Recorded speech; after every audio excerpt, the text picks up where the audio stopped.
మా అమ్మ అంటూనే ఉంది ప్రేమ పెళ్లి వద్దే, వాళ్ళకి ఆస్తులు లేవని. ఈ దిక్కుమాలిన రెంటింట్లో మా పని వాళ్ళు కూడా ఉండరు. కనీసం సొంతిల్లు లేని వాడికి ప్రేమ ఎందుకు, పెళ్ళాం పిల్లలు ఎందుకు? ఛీ! ఏంట్రా ఇది? రమ్య, రమ్య ఏమైంది?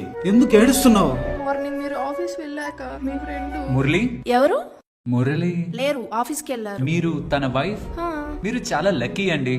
ఎందుకు?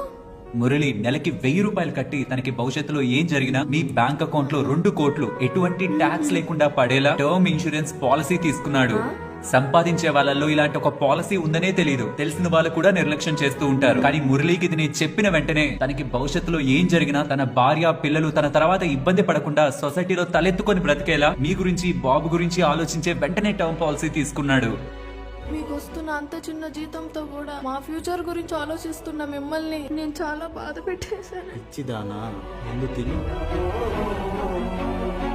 అయినా మీకేం తెలియదు కదా, ఈ 2 కోట్ల మంచి పాలసీ ఎలా తీసుకున్నారు? అర్థమైంది రేవంత్.